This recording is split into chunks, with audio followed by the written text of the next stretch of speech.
allow fish to pass up through our structures. The Johnston River could be smelt, gasparrow, trout, eel, maybe even white perch, I'm not sure. What happens when some of the weaker swimming fish species can smell, if they come up into the system, at low tide they can't. They need a higher tide to actually assist them up into the fish line. What happens in a high tide? Tide gate closes. Basically, you shut the door on these fish, keeping them from going up into the streams as well. How do we remedy that? Well, DFO would actually mandate that we cut a hole in the tide gate. And that hole would be probably anywhere from 12 inches square to 24 inches. We don't know what the size is yet, but we know there will have to be a hole in the tide gate. Fish pass itself. What does that mean for water quality when you have a hole in the tide gate? We can assume the sea level rise every year. Water come into the town through that hole. So we cannot guarantee that the impoundment would not go in oxygen. In fact, that's probably the biggest risk for us right now in our planning is if we went and built a structure there today, spent that $1 million, and it went in oxic this August, and a fish kill, we would likely have to come and remove that structure. There'd be a lot of public pressure, and also be legal pressure. And as far as the algae right now gets caught up in everything. It's going to get caught up in the highway structure. If the highway structure is removed, it's going to get caught up in the fishway, whether it's a new fishway or an old fishway. Any of these ponds we have that had this filamentous algae, it's a long, stringy algae. It just tends to build up and bind everything it touches. And in all of our other ponds that we have high nutrient loading, we have this algae and we have trouble with it sticking to the structures. We can't guarantee that a new structure is going to fix it. As far as flooding, we're getting lots of calls and emails about flooding. We realize a lot of people that are concerned about it. I'd be concerned too. There's a bunch of different events though that we're sending out maps with a certain event on it, and somebody else is coming with a different event map on a map. And there's certain things we know would happen, like what's the high water mark today for the structure. Things like that are easy to figure out. A 1 in 100 year rainfall event is something that we model, we design the structure. A 1 in 100 rainfall event is basically 130 to 140 millimeters of rain falling on the entire Johnston River watershed in a 24-hour period. And that's a fairly substantial rainfall. It's, I guess, statistically speaking, it had 1% chance of happening in any year. So 1% chance. But we model that through the structure. We can tell in the marsh how high roughly the water level would raise through this model. We figured it'd be about half a meter water level would rise in a new structure. That's pretty cool because you can actually map that. We know what the elevation is now. We know what the elevation would be in that event. So we can kind of share that. Other things like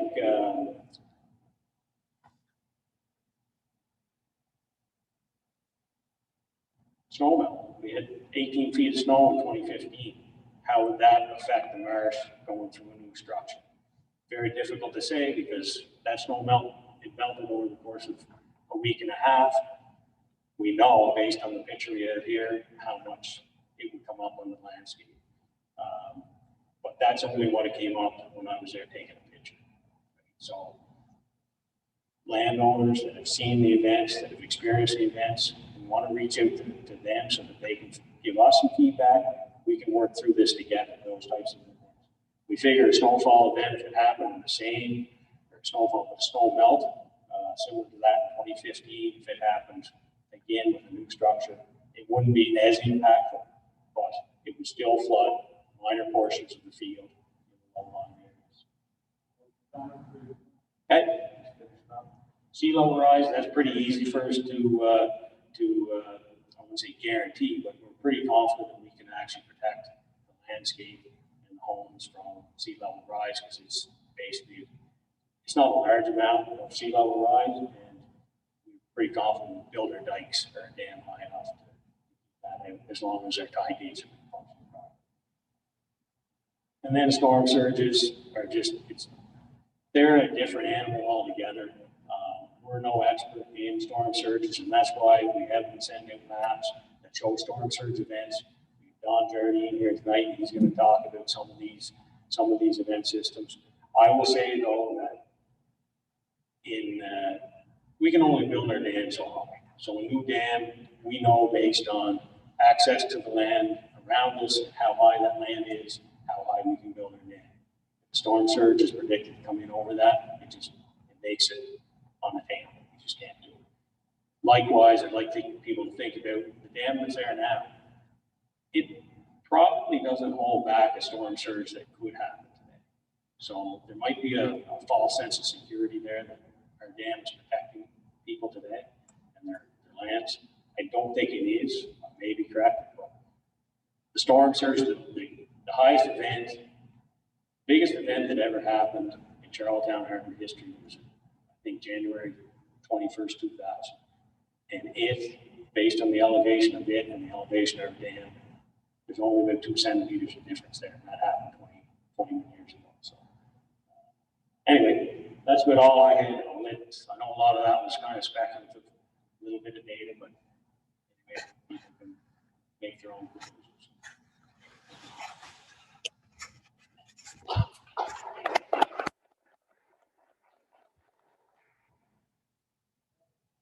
On your own.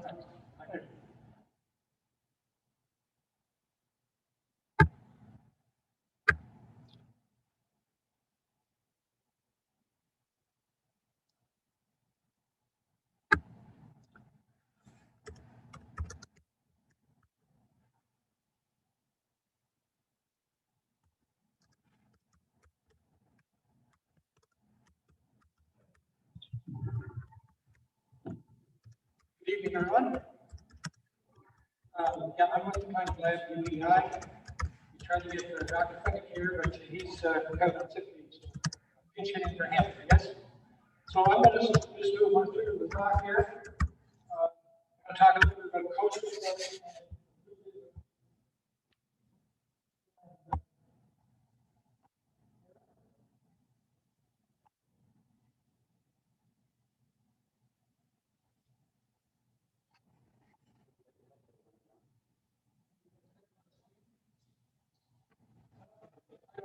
Now, okay, so I do a bit of history research, and so I picked up a storm that happened in 1915, September.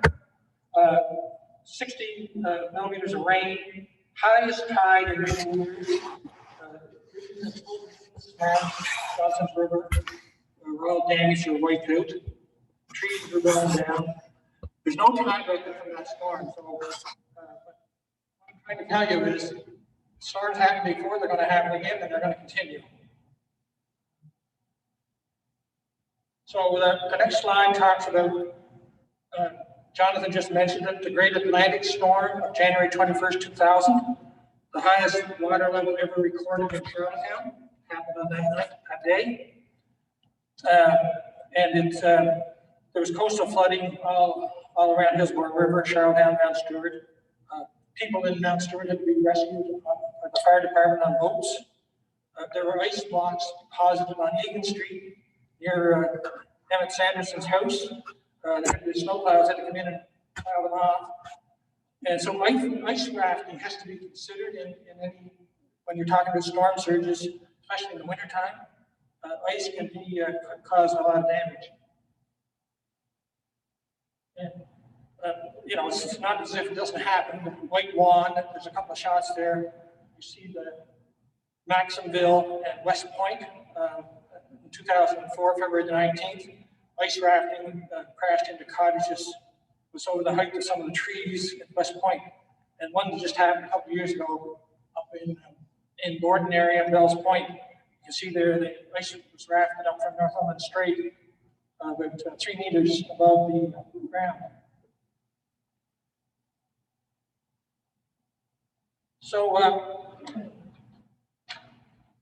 So actually, another storm that just happened last year, it happened in April 21st, I believe.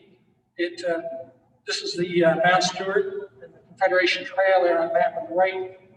And you can see the moss and the seaweed that was deposited on the trail. So that trail was actually shut down because of that. So this gives you an idea of what can happen. And during Dorian, Hurricane Dorian, or Tropical Storm Dorian, I went out after that storm and measured high water marks all over PEI. And you see there that the Dorian was mainly a coastal storm, but there were heavy rainfall with it as well. But some of the water levels were, I taught geodetic. Geodetic means above normal sea level. So it's, when I say 3.5 meters geodetic, that means the water would be 10 feet above normal sea level. So if you're on the coast, 10 feet, you can think about what that could do in your area. So during Dorian, where the water touched, there were areas that hit St. Peter's Bridge. The water was almost over the bridge there during that storm. And that's like almost 3.5 meters or something like that. So you have to be concerned about the storm surge. And I have a slide coming up that shows you that. So we talked about the tide gauge in Charlottetown, or Jonathan did. This shows you the tide record. There's been a tide gauge in Charlottetown since 1911. And so you can see the graph there from 1911 up to 2020. I've updated this to the past December. And you can see there the highest water level in Charlottetown was in 2010, but the second and third were 2020 and 2019. So you can see that the sea level is continuing to rise, and there's been calculations done by people like Rail, Dag, and others, but 0.33 centimeters per year, or 33 centimeters per century, that type of thing. But we think it's been going up. So when we talk about a storm surge, you have there on that graph, maybe you can't see it very well, you have the different stages of your tide. You have your normal high tide. The storm surge is on top of the tide, so the wind and the low barometric pressure causes the water to be pushed towards the land. So that's why storm surges are more prominent in areas like Northumberland Strait, where there's a narrow body of water. Mount Stewart, you're at the top of a bay, which the water gets pushed up the bay at the wind in the wrong direction, I should say. Then you can push that water towards the inland areas. And of course, if you have ice on top of that water, it goes with it. So, and then on top of that, the storm surge, there's also wave action. So you have your height of your waves you have to think about too, because waves can run up on the shore above the storm surge. So like during Dorian, some of the tide gauges we have, we've got 7 tide gauges that have been put in outside of Charlottetown by the PEI EMO and Mi'kmaq Confederacy and Parks Canada. So that we have 7 other tide gauges on PEI now. So we're able to monitor Dorian. And inside the tide gauge, the ceiling level is like 1 meter above geodetic, or 1 meter geodetic, but the wave action was like 2 or 3 outside. So you don't always get that in a tide gauge. So this slide here shows you the main the storm surges at Charlottetown. Like I don't know, there's probably 15 on there, the top 15. But you can see that the one on January 21st was 2.55 geodetic. So that's 2.5 meters. That was the actual water level. The storm surge component of that was 1.36. So the wind and the low barometric pressure drove the water up that much higher. And you can see there in the bottom left, the same day that storm hit Charlottetown, it also hit Shediac, New Brunswick. And the storm surge component in Shediac was 2 meters. So there is potential to get more storm surge if the wind kind of been towards PEI and in a different direction. So it's just something that you need to take into consideration when we're talking about coastal structures.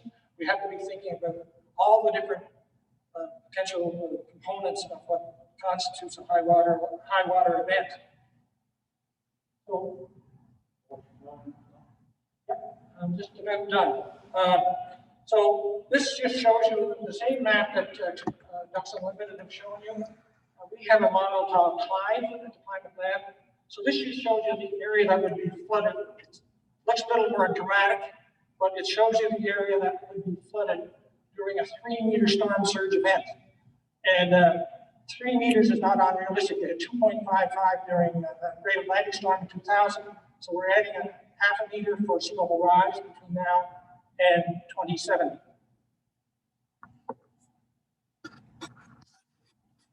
And just to show you, we at the Climate Lab are not out to lunch. This is a DFO, comes out of a DFO report in 2016 or 2016. This is a high emissions scenario for climate change.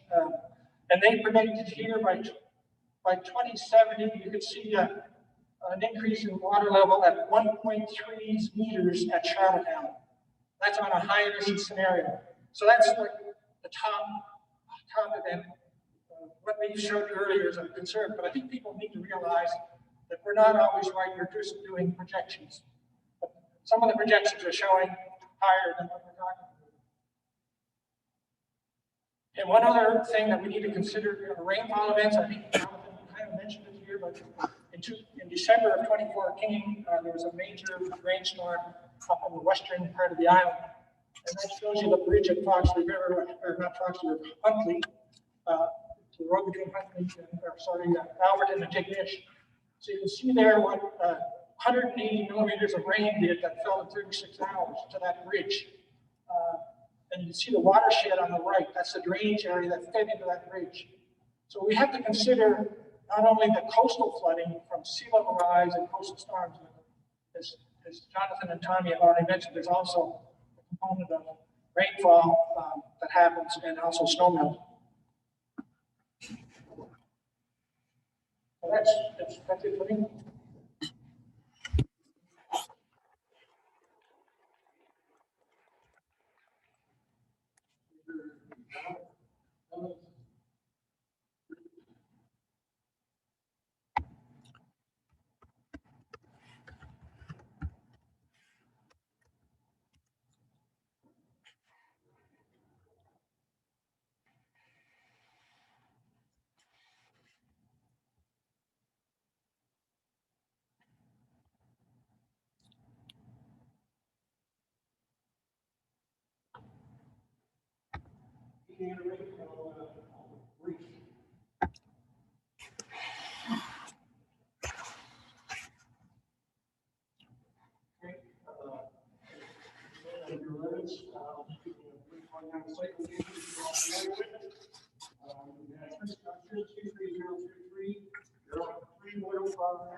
And 23030. I don't like it.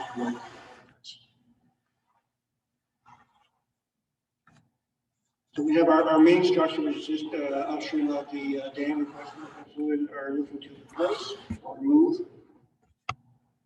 We have a small box culvert here. We have a bridge structure located down the road.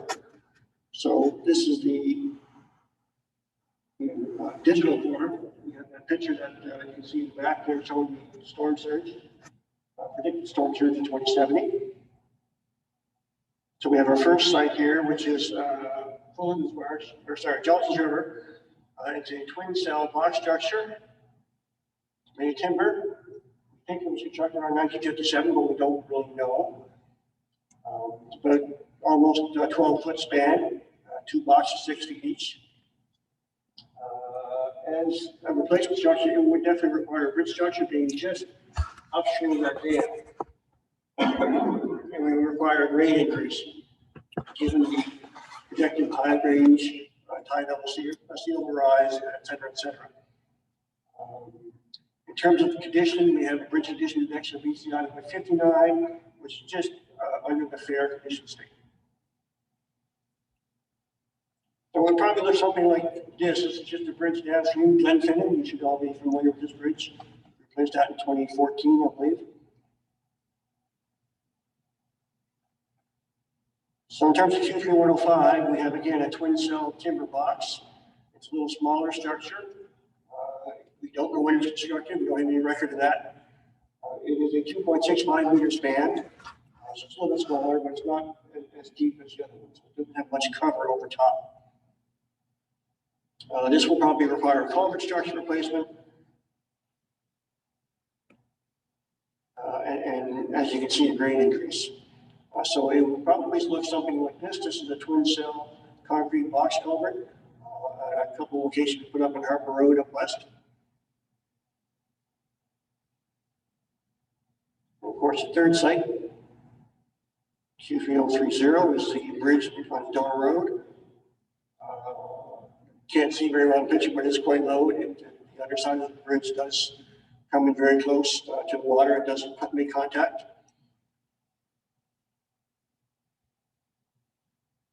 So it's a single span, 6.4 meters. Again, constructed 1963, question mark. I don't really know. Don't have very good records of this structure being constructed. Again, it will require a bridge structure, but probably a single span and definitely a grade increase here. And its condition is just on the unhappy side of the fair as well. So this would be what the proposed structure would look like in the future.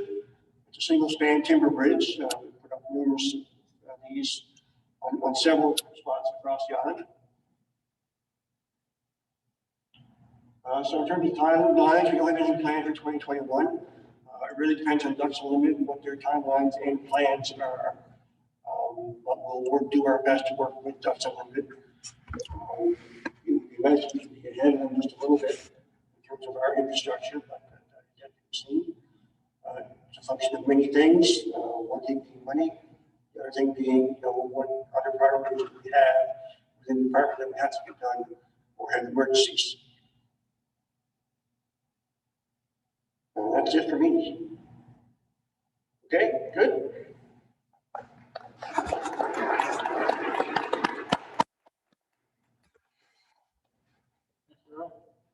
And Roseberry.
I'm Rosemary Curley, and I only have 5 or 6 slides.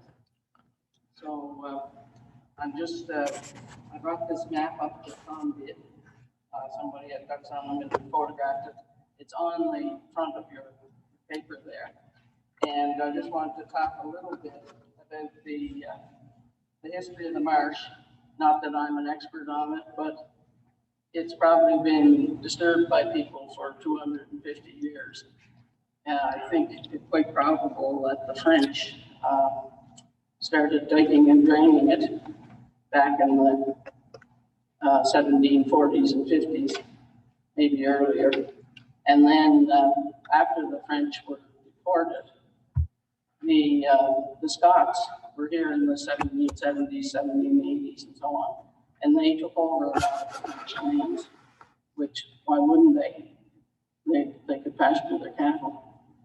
And so that happened for quite a while. Now, what they did, and it's even back then, and you can see it on that map, is they dug drainage ditches, and that was their modus operandi, was to drain the marsh of water. Okay, sorry. I didn't realize that my cover page was still showing. Okay, so I think I got the right slide there now, and it's this that's on the front. So they would dig ditches from the high land down to the river water, and then they also did cross ditches. So on your pictures on this map, you can see where that red patch of clay is. There's also a lateral ditch, so that would collect any runoff from the land, and then speed it into those ditches running perpendicular to the river. On the map as well, there are some other ditches that are dug, and you can see there's spoil piles that now have trees on them. So when you see those dark green pictures, those are trees on the map. So in 1950, the federal government put in this water control structure. It was an abattoir, is what they called it. And so basically it was a kind of a concrete box, but with a flapper gate, something like Jonathan's fishway. When the tide ran in, the gate closed, so the tide couldn't go into the marsh. But then when the tide went out, fresh water would push the gate open and would flow naturally out. So they tried to exclude salt water. And when they put that in, they spent about $19,000, a little more. And then the next year, they only spent about $500. And I think after that, that was the end of the project under the Maritime Marshland Reclamation Act. So they were trying to reclaim it for agriculture. That shows the water coming through the gate, heading out to the Hillsborough.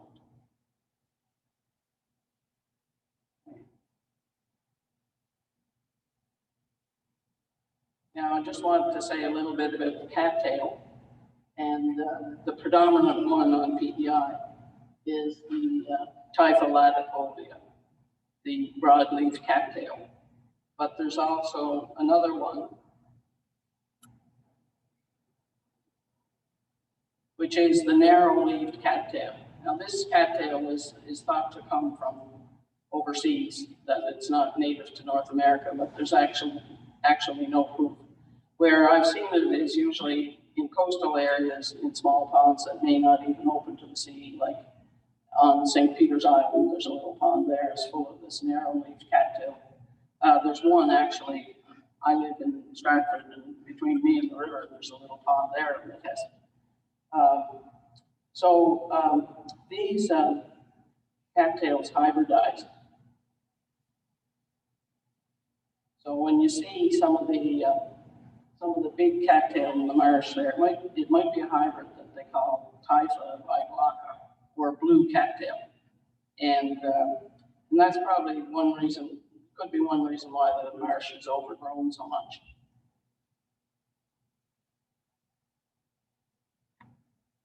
My talk is nearly over, and just wanted to mention what it's going to be like afterwards. In the picture up there, I have a couple of shots of salt marsh. So it'll take, I don't know, 4 or 5 years. I think Jonathan has a number, but it'll take a while for it to revert completely to salt marsh. And salt marsh, you might have like 30 different plants, but there's 3 main ones that are closely related. So it's not a very diverse ecosystem, but it is an unusual ecosystem on PEI, so less than 1% of our marshes, or 1% of PEI is salt marsh. And the Hillsborough River is one of the most extensive salt marsh systems on on the island. So that would just revert back to what it was perhaps in the early 1700s, except that it will have all these extra drainage ditches in it. And as vegetation grows up, and if you are walking the marsh, you may not notice the ditches, and you may just fall through into a ditch. So be prepared. For wildlife, we probably have lots of canopy geese there, just like there is up at Glenfinnan, especially if there's farmland nearby, like the Holman's farm there. There's a couple of species that are particularly associated with salt marshes. They're dependent on them, and that would be the little sparrow, the shark, it's called the Nelson sharp-tailed sparrow, and then the big shorebird that makes a lot of noise. Goes on. It says its name, Willis, and so it will prosper in the marsh for sure. There probably won't be as good a muskrat trapping in the marsh as there might be now, and you'll have more use of the marsh by black ducks and green-winged teal in the fall, but less use. There'll be less breeding ducks in the marsh for sure. There'll be more mosquitoes. Sorry about that. Although the salt marsh mosquito is one of the big biters on the island, but Dr. Gotterson, who studied mosquitoes at UBI, claimed that the real problem was the ones that hatch out of spring pools of water in the woods, or they could even be summer pools of water in the woods. Yeah, so I think that's it for me. Thank you very much.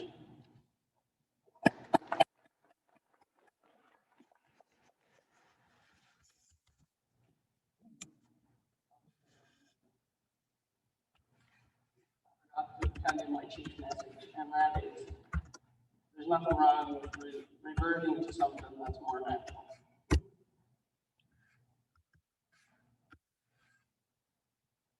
Thanks very much to the panelists for the information you conveyed. We're going to go into the question and answer portion. So if you have a question for a specific panelist, identify the panelist's name or with the generic question. Ask the panelists to repeat the question, or I will repeat the question on the other. So the floor is open. Questions?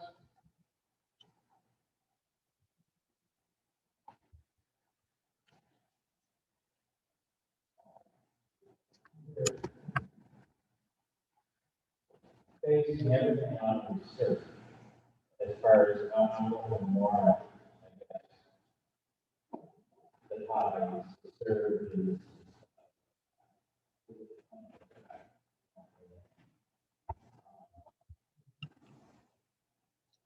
Opening.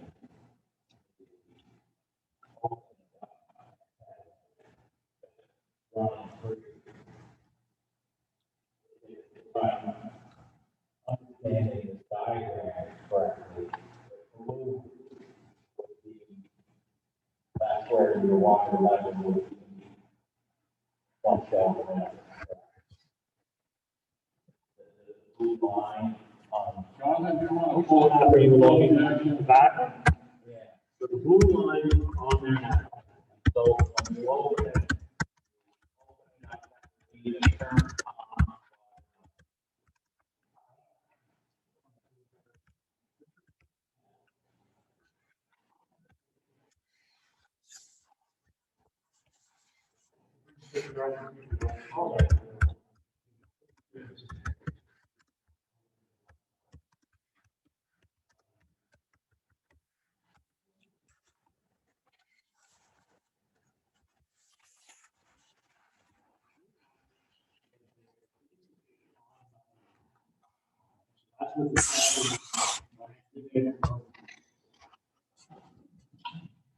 The pond level is the blue line. So that's what it is now with the structure here.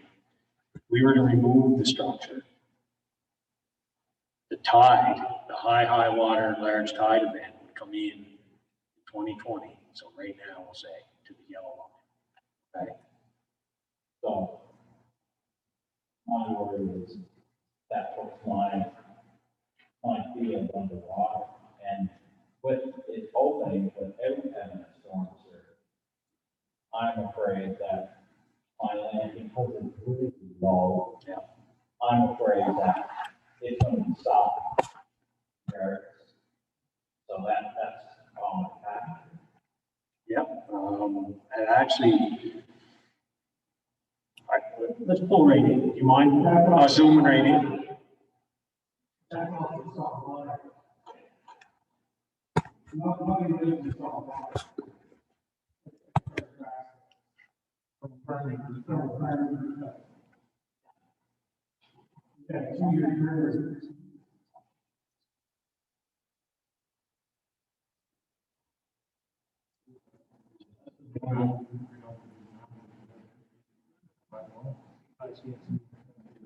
That's our property right there.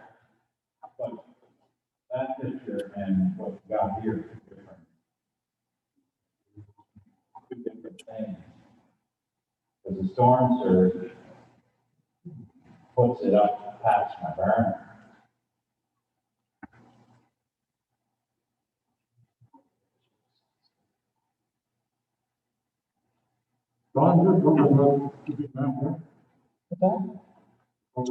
See, that's not the same. That's not the same. I think your picture has blue wall, but your picture on our line, there's a more presentation. Yeah, we send out landowners emails us different maps, zoom into the property.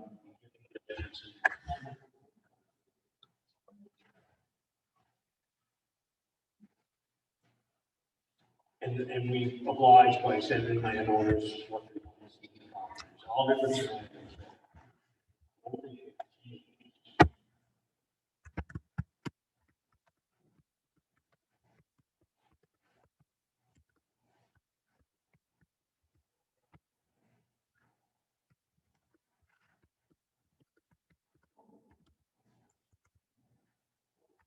That's a storm surge, that's different. Might be the same colors, but that's the storm surge in 27. So that would be the extreme event that the entered on or dog. But if you, Yeah, are you saying when you open it up,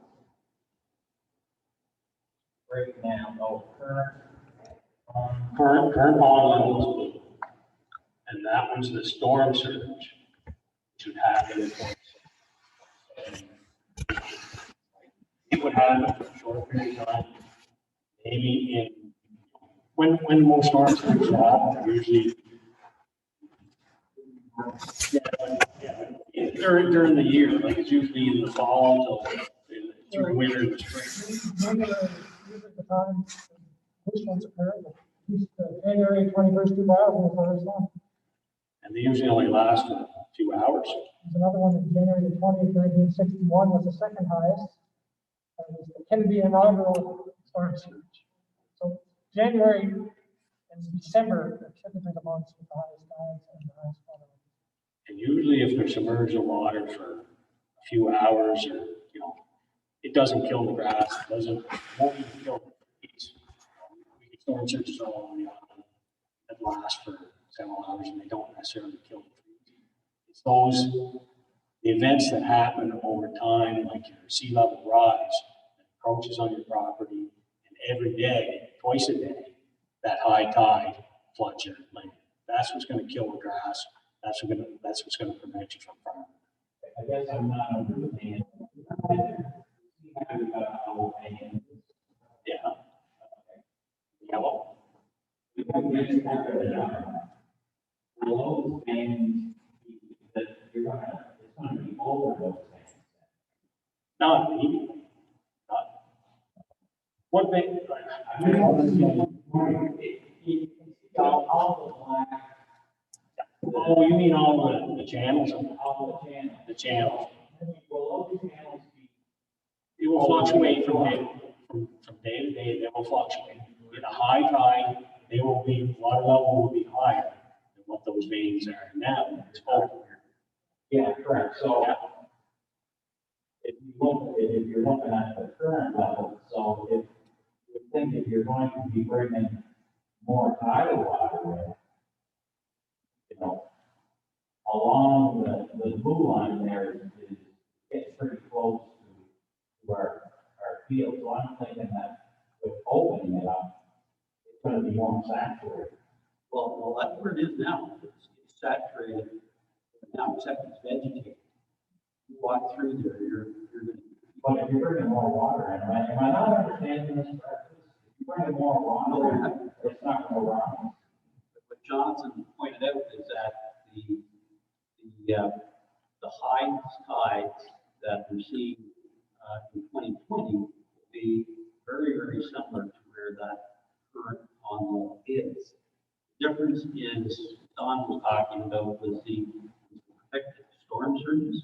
That's what this yellow line, that's the basically No, I the understand that. Yeah. I kind of thought that was the blue line. Kind of fits in all of these things. You bring more water in, so it's going to be a bit higher. So that's not okay. So Are you saying that blue line, once the dam high tide, that everything inside that blue line is full?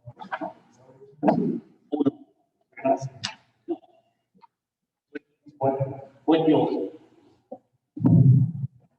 I can't look at you and look at the slide at the same time.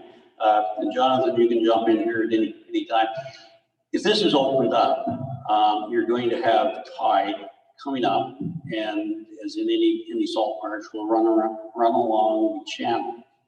And again, as those of you that are familiar with tides know that through the month that there's varying levels to those tides. Right now we've got a full moon tonight, so we're into some of our higher tide cycles. So in those cases, you're going to have the tide running up these channels and will overflow the channels into these vegetated areas. And Rosemary talked about, these areas that are now with cattail, freshwater vegetation. As they continually get flooded, they will die back and be replaced with what we call saltwater cordgrass or thyme. And well, it depends on the heights. Your highest moon tides would certainly fill that blue. I think it's very close to that, right, Jonathan? And the pond level now is an elevation of 1.08 meters to depth. And if we let the tide in today, and it was the highest high tide of the year, kind of without the storm surge, it would be 1.53. So 1.53 is 53 subtract 8. That's how many centimeters you got. Right? Yeah.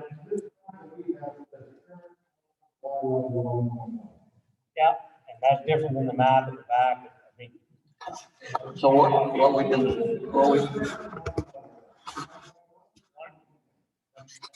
That map on there is labeled. Happens, it's only 7 centimeters off. What happens is when you map it, it actually rounds it up or down. So you may have a 10 centimeter difference.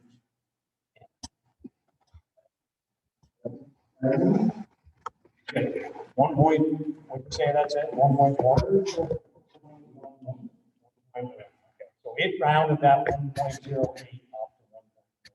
That's what it's in. I'll say 1.0.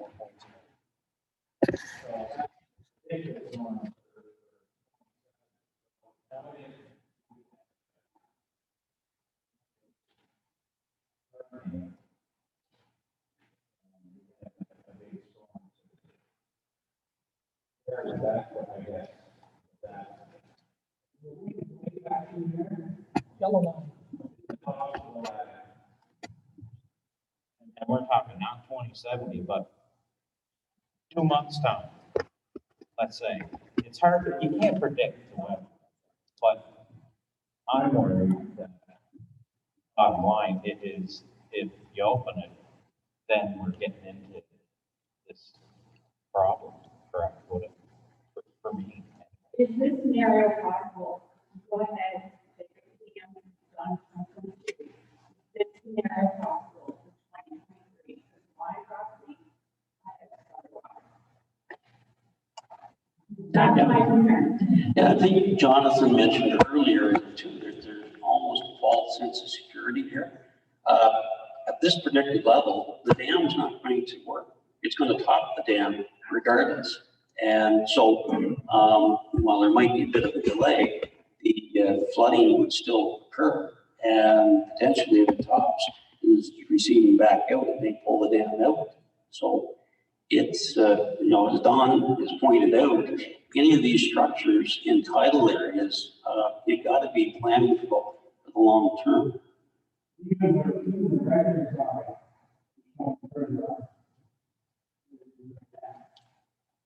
What do you mean, Jake?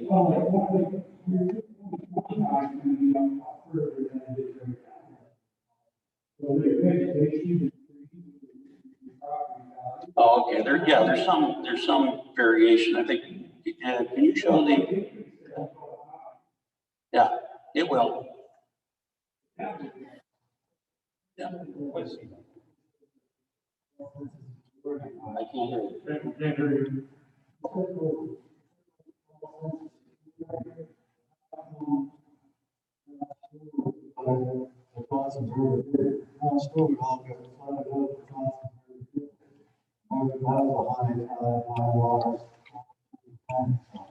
I don't have evidence of the dam being topped in that 2010.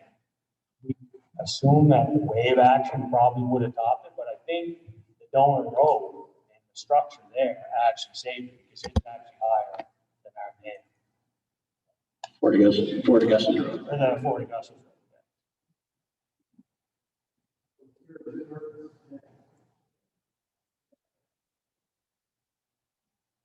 Right, did you speak to Leroy's level?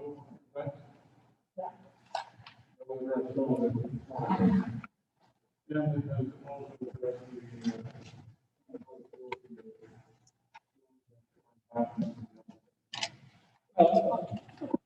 done a lot of research on the storm surge of January 21st, 2000. And I talked to Kenny McWilliams, who had a operation there at Webster's Corner, I think it was. Yeah, his whole operation was flooded during that storm. I don't know about Johnston River. I didn't actually do the research for this area. But in Mount Stewart, there were several homes flooded. Barry Byrne had a home on Egan Street. There was a lady that, if you're going to Mount Stewart from the Irving, going across the causeway or the bridge, the house on the right, that lady had to be evacuated because that house was underwater. So that's the type of thing that can happen during a storm surge. You can get the water coming in, it's going to flood your basement. And if you're in that flood zone, there's a risk that your basement is like, there was a barrel brigade going on in Mount Stewart, a couple of homes there during that storm. So, as I said earlier, that they had to be rescued on the boat. So, and part of the reason why Mount Stewart got hit, I think I mentioned this when I talked, is that it's at the end of at the top of the funnel, like the water gets pushed up the river by the wind. If you had the right direction of wind, it's heading up the river. If it just switched veered a little bit to the east, it maybe would have hit Johnson's River harder. Like the storm that I talked about in 1915, it washed out the bridge at Filberton's and a lot of the embankments, and also Johnson's River Bridge was gone. So it just depends on the direction of the wind and the way the waves are being pushed. So does that help? Sea level rise, yeah. Well, I showed you the graph that shows you the tide gauge at Charlestown. It's been there for over 100 years and has been gradually creeping up. Last year, the average sea level for the year was 1.8 meters chart datum.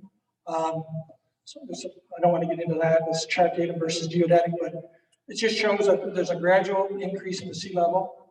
The projections are 1 meter increase by some people by the end of this century, by 2100.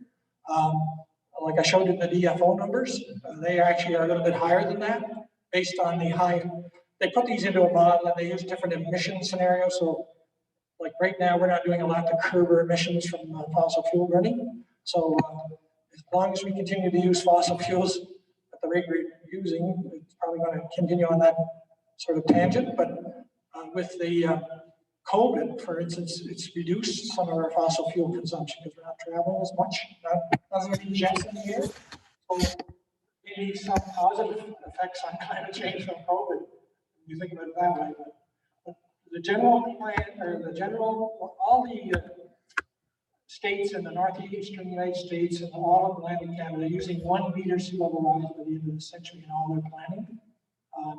So if they're talking 2070, you know, you could be talking like 0.7 by that time, over and above what we have today. But that's just the sea level rise. You had the storm surges on top of that. So you could have like a 1.5 storm surge on top of that. Like one storm I could tell you about is Hurricane Juan. It wasn't a storm surge. There was a storm surge with Hurricane Juan, but because the tide was low, it didn't do a lot of damage along the coast. So it depends on what timing for the storm surge when it comes in. If it's a low tide, medium tide, or high tide. So like Juan was a non-event as far as coastal flooding and damage. But Dorian was a little different because it was at a high tide. So and then January 21st, 2001 was at a high tide as well. And sometimes it also matters whether it's a, you know, the perigee tides and all the other, there's different tide cycles. So there's peak tides at certain times of year. Every 7 years, our tides are a little higher. So it's all to do with the moon and the alignment of the earth and that type of thing. So anyway. I guess the big thing would be. I have a question online, Dan. Two questions, actually. One person wanted to know if there was a report that she could access that impacts the aquatic habitat and the wildlife if the structure was removed. And that may be for Rosemary. And the second question was for Daryl, what's the estimate of replacing all the bridges and culverts? We'll let Rosemary go first. Well, there's no report. I mean, we could wait one page. No, it's okay. I'll type in the answer. Yeah. No report available? Okay. That was actually, we did assess that question back in the early 2000s. Back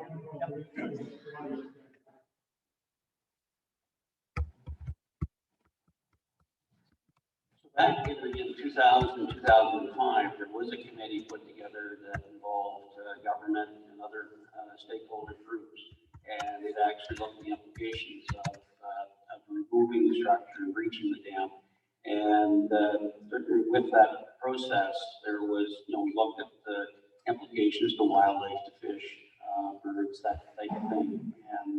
And while it's not an in-depth report, there were certainly efforts made to make some predictions what would happen to some of the species and populations. So is it fair to say that she can contact you, Tom, to get some of that? Yep. Thank you. Good. Didn't get the second one answered yet. Sorry, the question was how much? An estimated cost of all the construction. Yeah. Yeah, it's a complicated answer. It depends on a number of factors. Hydraulics, hydrology, can we add soil, there's any actually handle conditioning 1 meter or 1.5 meters of fill.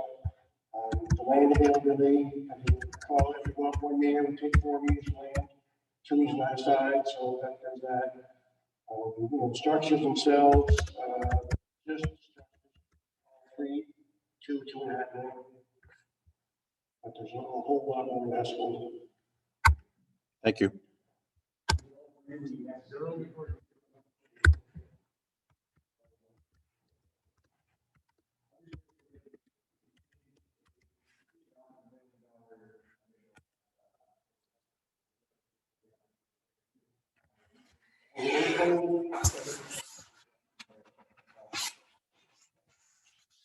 Early also addressed the aspect of if you have a large Doesn't, What, I'm not in the water control business, so I try to stay out of that. But to Jonathan's point and Tom, if there's a water control structure there or not, the bridge is still gonna flood. And all three of them are gonna flood. From an infrastructure standpoint, as long as it's protected, that's okay. As long as people aren't driving out when it's flooding, that's okay. If the structure's not well protected, then we have issues. Don showed a great picture of the Huntley structure that I don't think I get credit for, no. But those are issues that can happen. And they do happen. They happen more frequently than I'd like. So, but it's certainly possible. question? Thank you, question.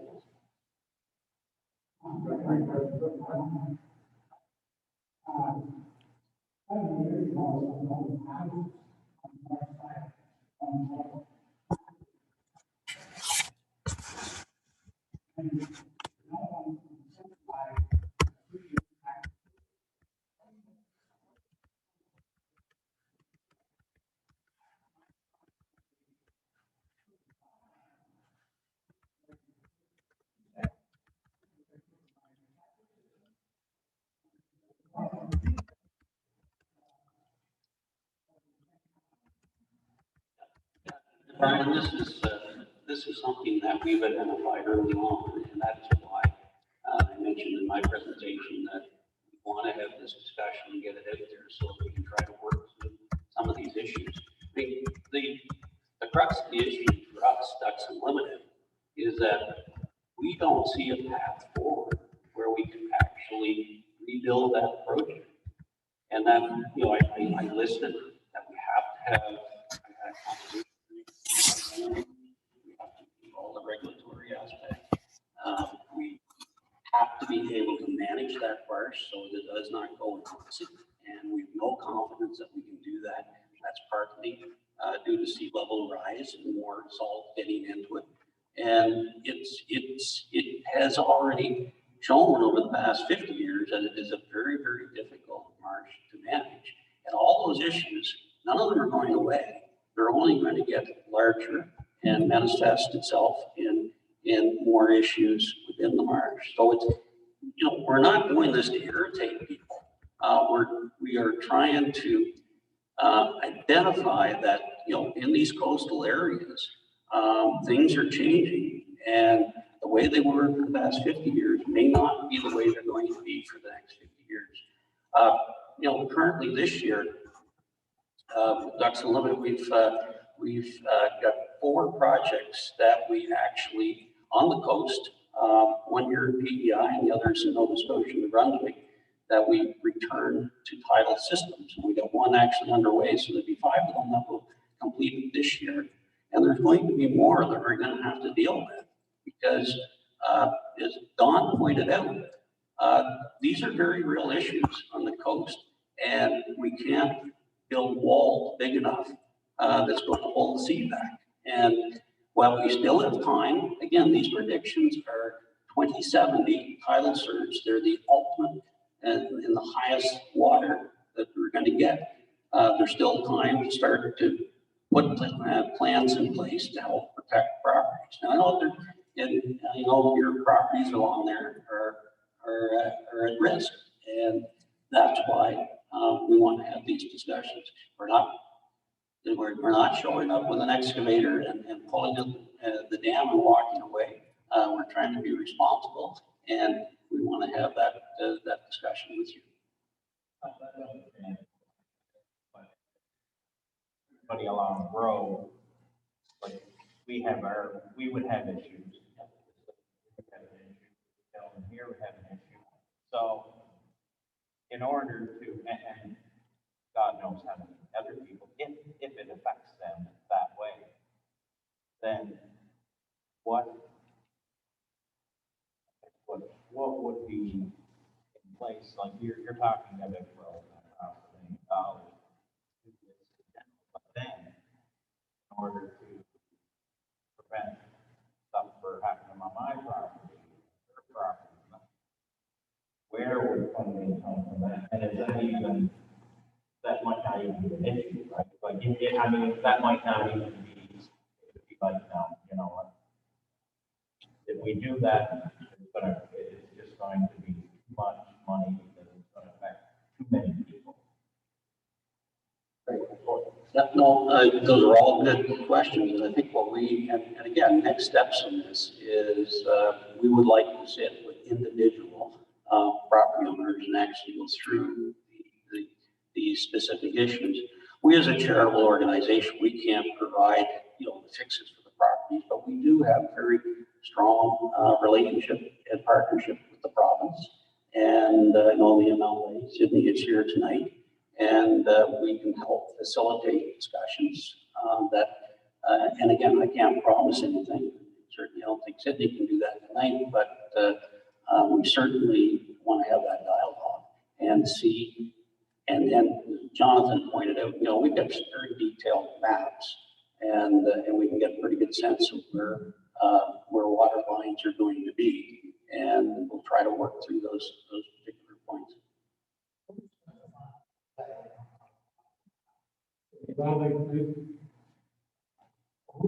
Final say in what will happen. Adrian's question was who's got the final say in what will happen. Again, from our perspective, as a private organization, my executive can only approve dollars that can be expended at the $1 million level on a habitat basis. So, you know, I can't say when there's a definitive response here tonight, but as I pointed out, it's highly unlikely that Ducks Unlimited is going to be able to rebuild that structure. And what we will be doing, we'll be making an application process going forward. And so if it was going to be rebuilt, Adrian, somebody else would have to step forward and do that. And I just don't see what entity would do it. Very good. They want to live in the property. All here, trying to call and say, I'm having no going for. Sorry. Is there any chance of any compensation for homeowners? I don't know the property.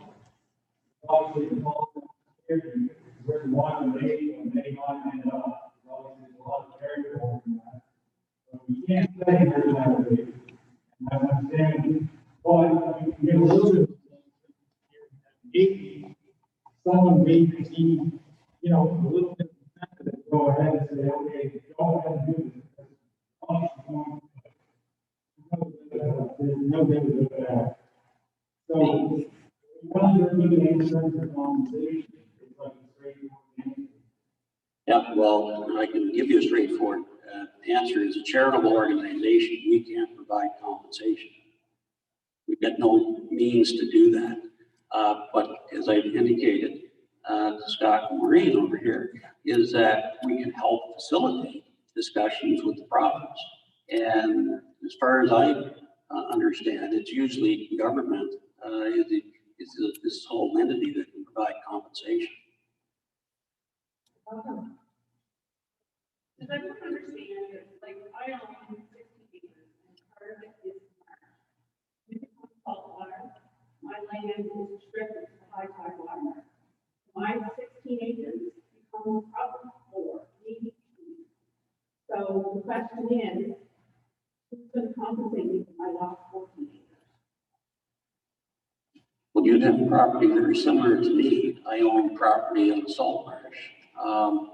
I purchased that land with the upland farm, woodland, and salt marsh. There's no compensation for it. I still have access to those lands.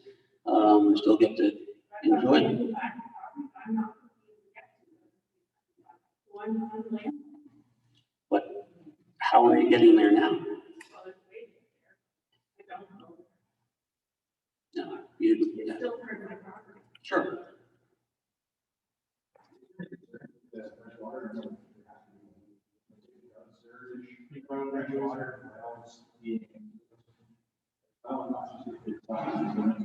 aquifers and travel and all this with these higher lines. So the, Environmental implications are even on septic, going back into your waters. so the question is, could wells or septic systems be impacted? Yeah, yeah, they could, yes.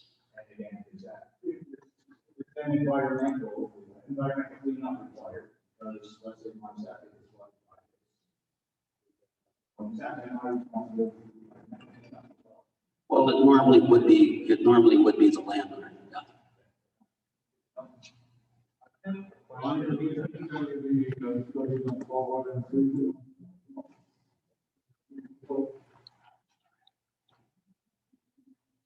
The story about a septic tank at the restaurant in London at the wharf there popped into the ground after Dorian.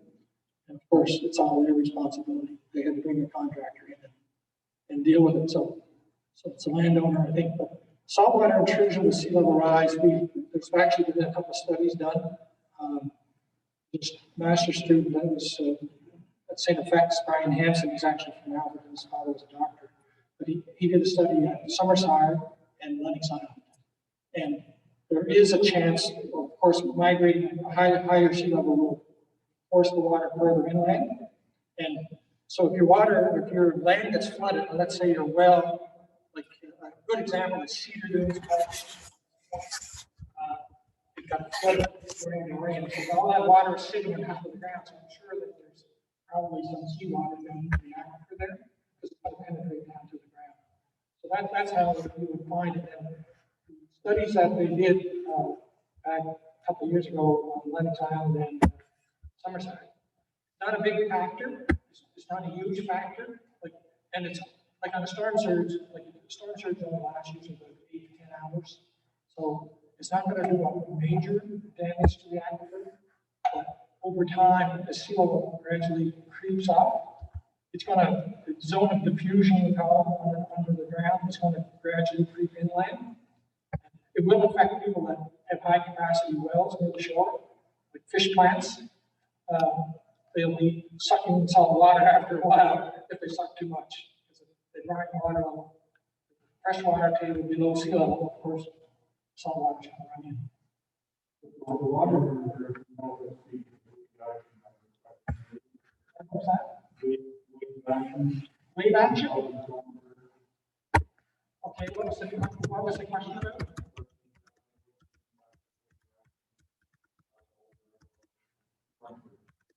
Well, wave action actually overtops coastal protection structures.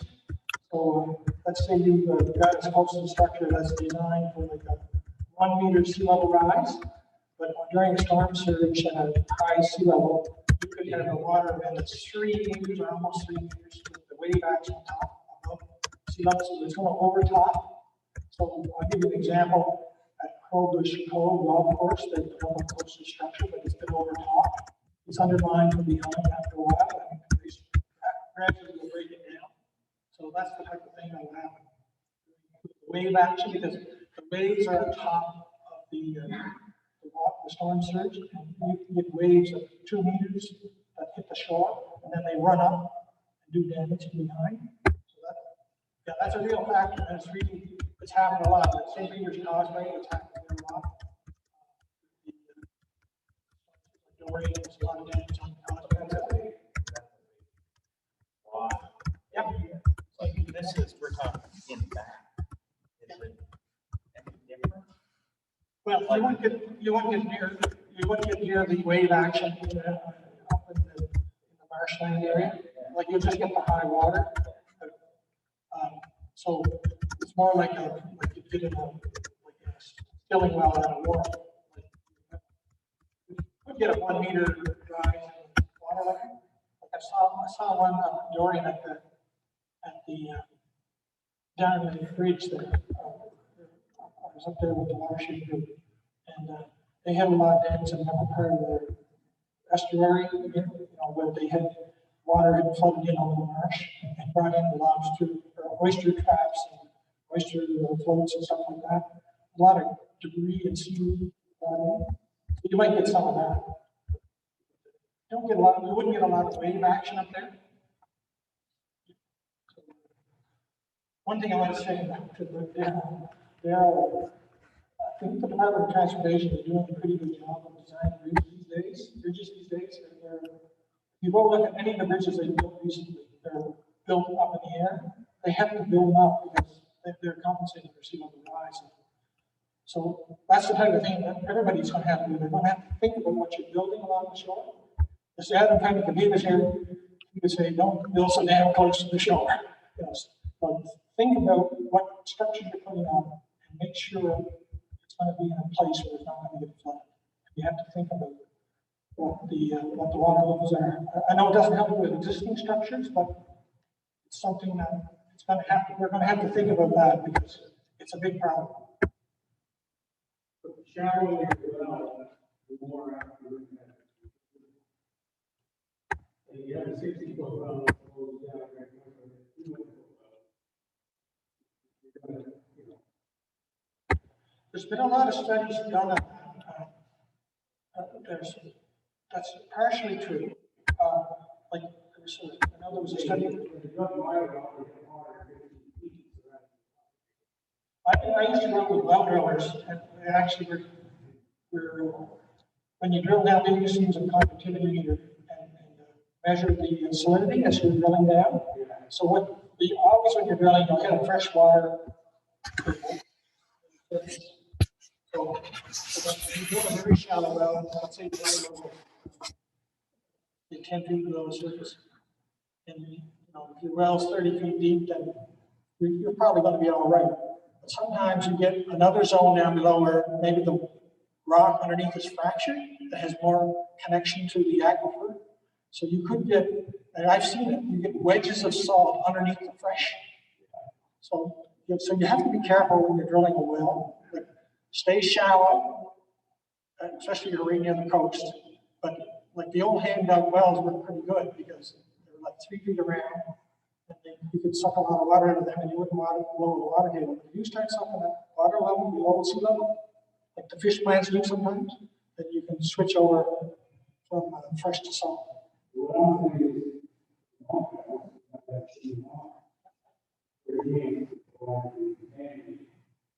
Well, it can be contaminated with seawater. But like here where we're talking, I don't think so. You're going to get a storm surge. It's only going to last a few hours. Oh, gradually. Yeah. Well, yeah. I think if you're 50, 100 years from now, you'd have to worry about that, but I wouldn't worry about it tomorrow. No, I'm serious. I don't think it's going to be a big issue, like in our lifetimes. Well, maybe in your time, yeah, could be. But what can we do about it? It's a natural phenomenon unless yeah. Yeah, we don't want the salt water.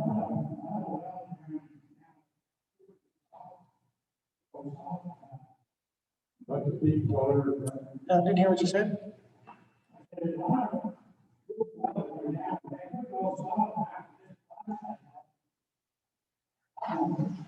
Lots of water.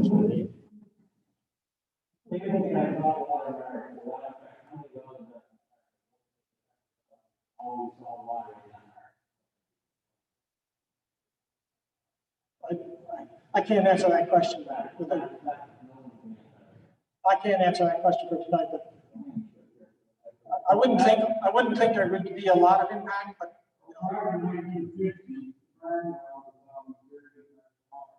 yeah.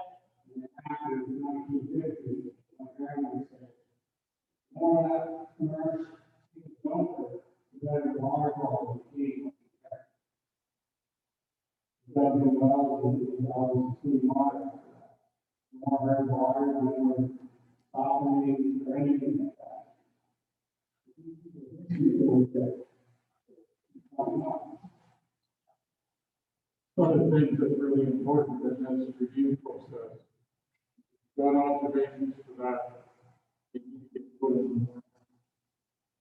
My concerns about compensation programs or stuff. That's unlimited is one thing that's being done, but we also have government and lots of different government programs that are being done. I think a lot of work.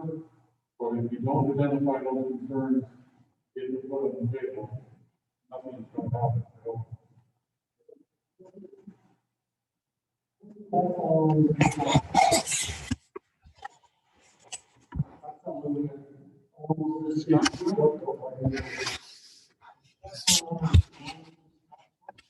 Yeah.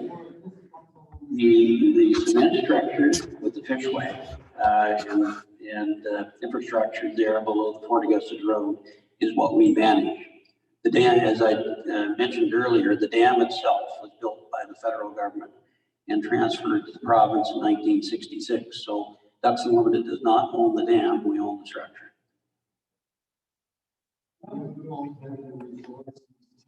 Maintain your structure. Pardon me? You don't have the resources to maintain your structure? Well, we maintained it for 50 years. The issue is that the structure is at the end of its life expectancy. The steel and the cement have deteriorated.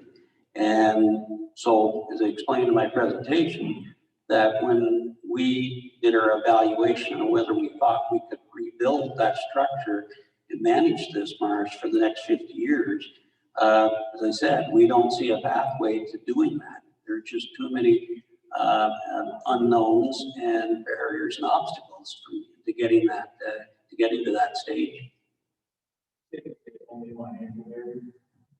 Oh no.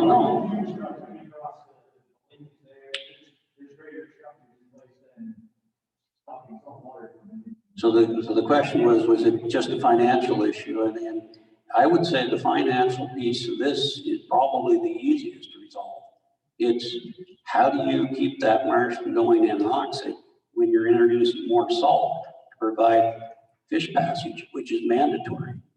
And that is one of the underlying issues that we have, that we have no confidence that we can manage that successfully.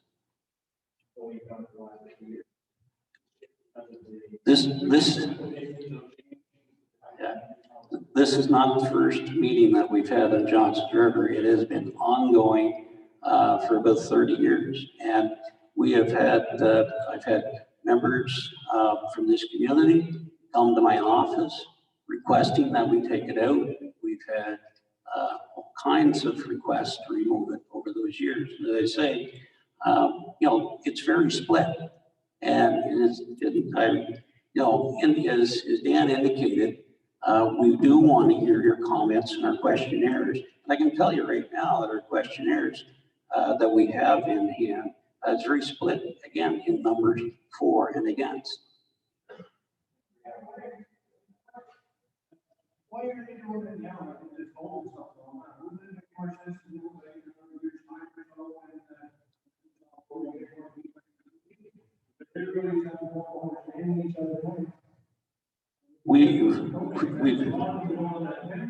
We've been talking about this for 18 years. Yeah, but no, the discussion has been going on for a significant amount of time. And as I indicated, we're not coming here at the 11th hour. There is still, a year and a half, 2 years potentially before we actually move to do something. So that's why providing this opportunity. Well, we didn't pick when the pandemic was going to occur. I have a question regarding Johnston. I don't want to get into other people's personal things, but our land, when we bought it, there was a clause, and that was unlimited in the clause. As a landowner, with that clause there, does that limit us to anything I assume it's because we have like a brook or something going through our property. Is that what the clause is? We would have had original agreements with the previous landowner. I'm just wondering whether they made that part of the sale. Some of the, what we did, we have we can register those agreements on title. We very rarely do that, but sometimes when lands change hands, the landowner who actually signed the agreement with us will make that a condition of sale, that the agreement will be tied to the land and that the new landowner will abide by that agreement. And we did. Okay. But I guess, not thinking, I just assumed they said, well, there's a, I don't know the whole. So, Do we have no, what that agreement is, very simple agreement, and I had it up earlier in my presentation. And what it allows, what the landowner is agreeing to do is to allow us to, in that case, construct a water control structure at the dam and bring a certain amount of water onto their property. And normally we would have maps to show where that water line would be. And with that agreement, then then we can move forward with the water control structure after we get all the environmental permits. This is going to happen. Correct. That has nothing to do. No.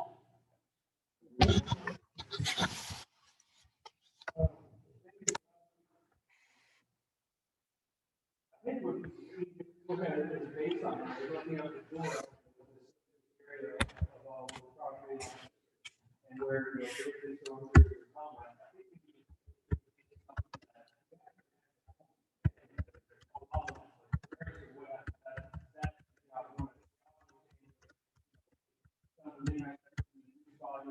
where you want that water line, probably not socialize it. Very interesting.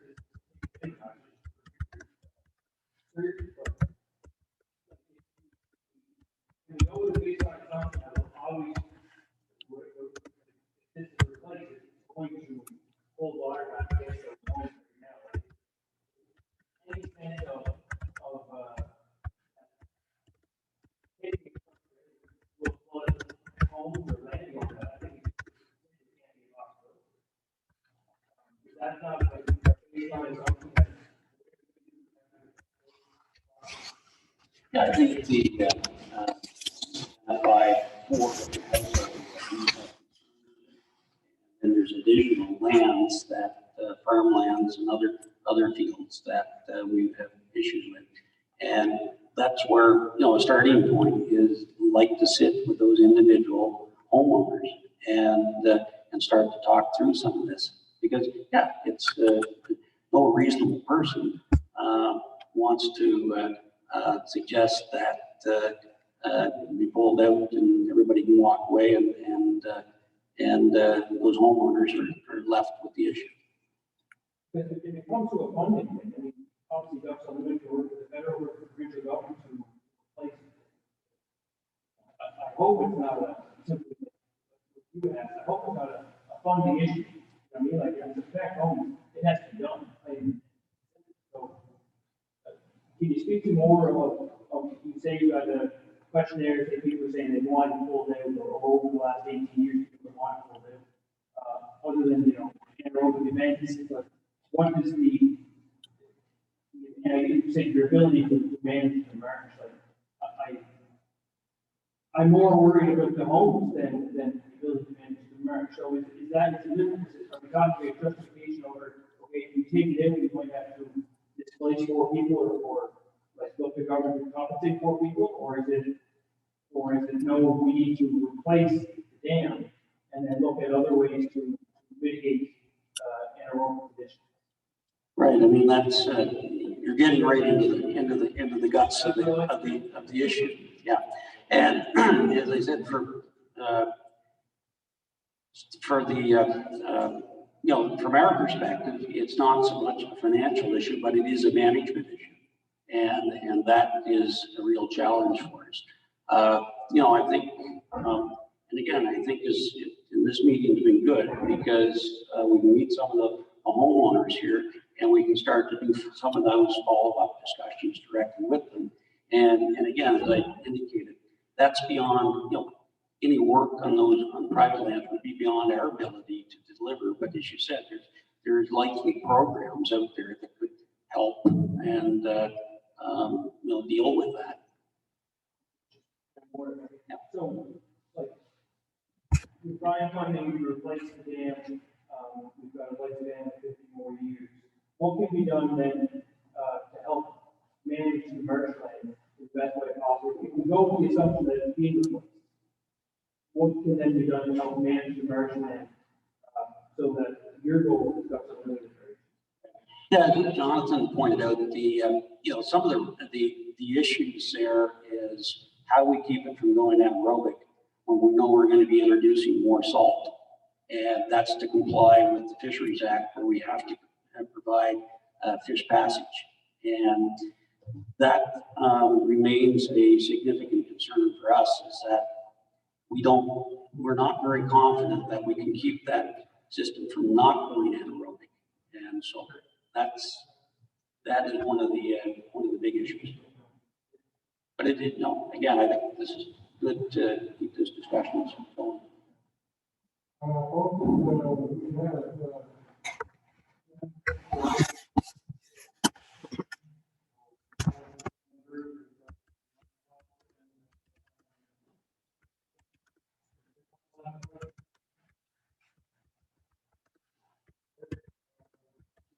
Online, forms are online. You can survey at the back as well if you want to take one on paper. And Tom's number is there. If you want to get a hold of any of the people here, or you want to talk to